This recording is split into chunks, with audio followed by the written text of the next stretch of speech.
এই একাডেমিক সেশনে ইতিমধ্যে হয়তো আপনাদের স্কুলের পরীক্ষা নেওয়া হয়ে গেছে। তো পরীক্ষা হয়ে যাওয়ার পরেই আপনাদের যে কাজটি আছে সেটা হলো বাংলা শিক্ষার এসএমএস পোর্টালে মার্কস এন্ট্রি করা। তো বাংলা শিক্ষা এসএমএস পোর্টালে মার্কস এন্ট্রির প্রসেসটা কিন্তু এখন হলিস্টিক প্রোগ্রেস রিপোর্ট কার্ড অনুযায়ী করতে হয়। সেটা 2025 শিক্ষাবর্ষ থেকেই হলিস্টিক প্রোগ্রেস রিপোর্ট কার্ড অনুযায়ী কিন্তু মার্কস এন্ট্রি এসএমএস পোর্টালে করতে হচ্ছে। আজকের এই ভিডিওতে তুলে ধরবো শুরু থেকে শেষ অবধি হলিস্টিক প্রোগ্রেস রিপোর্ট কার্ড অনুযায়ী ক্লাস 1 থেকে ক্লাস 8 পর্যন্ত সমস্ত স্টুডেন্টের মার্কস এন্ট্রি কিভাবে এসএমএস পোর্টালে করবেন অ্যাট এ গ্লান্স এই ভিডিওতে আপনারা পেয়ে যাবেন। তাই ভিডিওটা শুরু থেকে শেষ অবধি দেখুন। নমস্কার, আমি প্রণয় টেকনিক্যাল নিউজ ইউটিউব চ্যানেলে আপনাদের সকলকে স্বাগত জানিয়ে আবার একটি আপনাদের প্রয়োজনীয় ভিডিও নিয়ে আপনাদের সামনে হাজির হচ্ছি। চলুন শুরু করা যাক। তো বাংলা শিক্ষা এসএমএস পোর্টালে মার্কস এন্ট্রি করার জন্য প্রথমে আপনাদের চলে আসতে হবে school.banglasikha.gov.in এই ওয়েবসাইটে।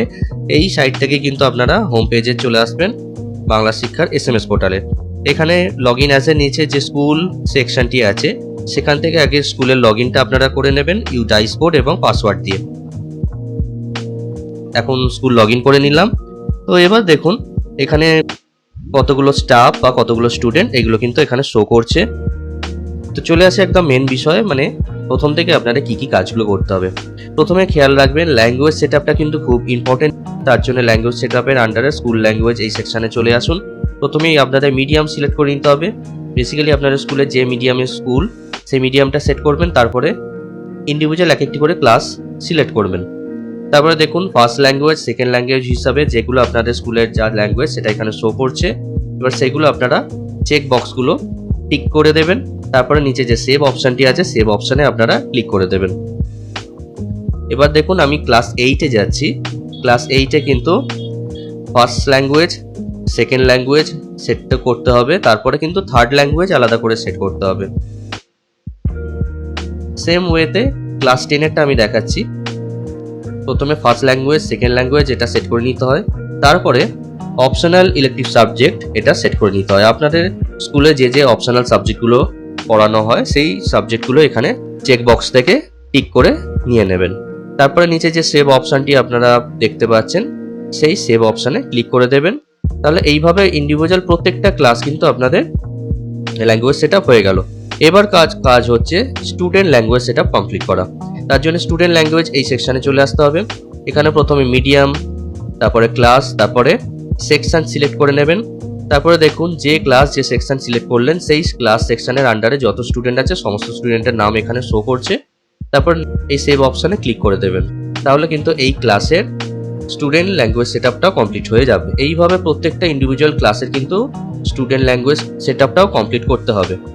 তাহলে ল্যাঙ্গুয়েজ সেটআপের কাজ ওভারঅল কমপ্লিট হয়ে যাওয়ার পরে নেক্সট কাজ হচ্ছে ইসিএ এক্সাম কপি অ্যালোকেশন। তো তার মধ্যে প্রথমে যে অপশনটি থাকে ক্লাস টিচার, তারপরে হচ্ছে সাবজেক্ট টিচার। প্রথমে আপনাদের ক্লাস টিচার সিলেক্ট করে নিতে হবে। তো একাডেমিক ইয়ার যেটা আছে সেটা থাকবেই। তারপরে মিডিয়াম সিলেক্ট করে নেবেন, তারপরে ইন্ডিভিজুয়াল ক্লাস সিলেক্ট করে নেবেন। তারপরে দেখুন তো এক্ষেত্রে একটা জিনিস মিস্টেক আসছে, কখনো কখনো এই সার্ভার প্রবলেম এগুলো হচ্ছে যে যখন আপনারা ক্লাস টিচার সিলেক্ট করতে যাচ্ছেন সেক্ষেত্রে কিন্তু সাবজেক্টের জায়গায় সাবজেক্টটা দেখানোর কথা, কিন্তু এখানে সাবজেক্টটা সবসময় আসছে না। কিন্তু এটা আবার পরে চেক করে দেখেছি, এখানে কিছুক্ষণ পরে হয়তো সাবজেক্টটা চলে আসছে। তো একটু খেয়াল রাখবেন এখানে কিন্তু সাবজেক্টটা আসলেই তবেই একমাত্র ক্লাস টিচার হিসাবে ইন্ডিভিজুয়াল কোনো টিচারকে অ্যালোকেট করে রাখতে পারেন। এবং তার সাথে সাথে সেম প্রসেসেই সাবজেক্ট টিচার অপশানে আপনাদের যেতে হবে এবং সেক্ষেত্রেও পার্টিকুলার কোনো ক্লাসের পার্টিকুলার কোনো সাবজেক্টের জন্য ইন্ডিভিজুয়াল কোনো টিচারকে আপনারা সিলেক্ট করে রাখতে পারেন এবং সেই টিচারই কিন্তু সেই ক্লাসের সেই সাবজেক্টটা লগ ইন করে মার্কস এন্ট্রিটা করতে পারবে। ঠিক আছে, যেটা টিচার লগ ইন থেকে যে মার্কস এন্ট্রিটা করা যায়। এই দুটো কাজ মানে ল্যাঙ্গুয়েজ সেটআপ আর ইসিএটা তো প্রথমে আপনাদের কমপ্লিট করতেই হচ্ছে। এটা করে নেওয়ার পরে তারপরে আপনাদের কাজ শুরু মার্কস এন্ট্রি করা। প্রথমে আসছে কি এইচপিআরসি হলিস্টিক প্রোগ্রেস রিপোর্ট কার্ডের বেসিসে যে যে মার্কসগুলো তুলতে হচ্ছে। প্রথমে আসছে ফর্মেটিভের মার্কস এন্ট্রি করতে হচ্ছে হলিস্টিক প্রোগ্রেস রিপোর্ট কার্ডে অ্যাজ ওয়েল অ্যাজ তার সাথে আপনাদের এসএমএস পোর্টালও মার্কস তুলতে হচ্ছে।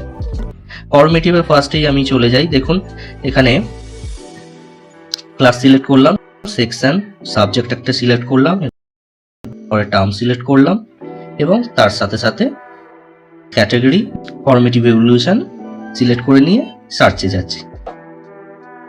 এবং এখানে F1A, F1B, F1C। ফার্স্ট ফর্মেটিভের 3টে আলাদা আলাদা পার্টে মার্কস এখানে তুলতে হবে। ঠিক আছে, এবার দেখুন ফুল মার্কসে যেটা আছে আমি তার থেকে একটু বেশি মার্কস পুট করলাম, 25 পুট করলাম। এখানে ফুল মার্কস ছিল 20। তো এখানে যখনই আমি বেশি মার্কস পুট করব, এখানে প্রথমেই একটা এরর মেসেজ চলে আসবে, প্লিজ এন্টার ভ্যালিড মার্কস।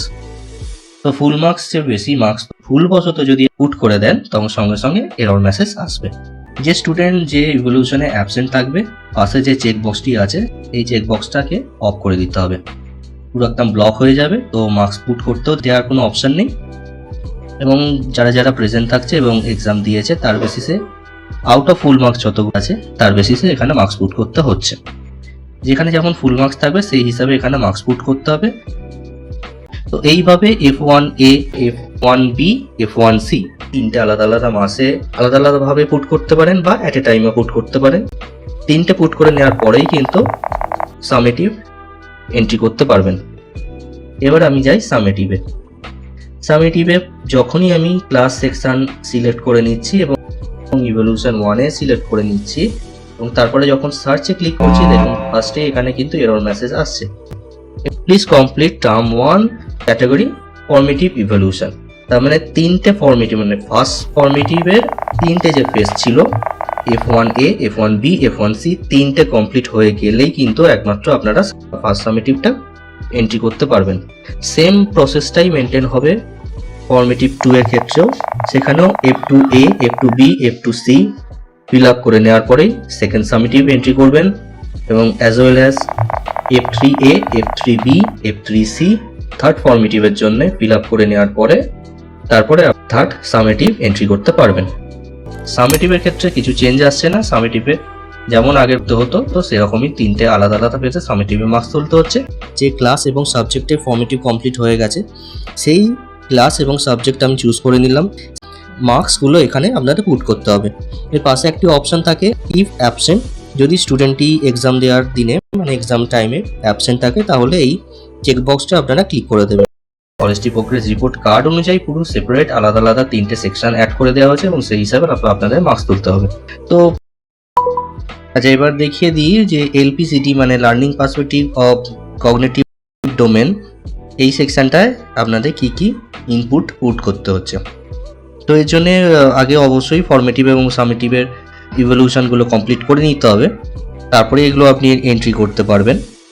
তো এখানে যে ক্লাসটা এন্ট্রি হয়েছে সেই ক্লাসে আমি যাচ্ছি, ক্লাস সেকশন ইভলিউশন দিয়ে সার্চ করলেই সমস্ত স্টুডেন্টের নাম অ্যাজ ইট ইজ শো করবে এবং এখানে দেখুন অনেকগুলো ইন্ডিকেটার আছে।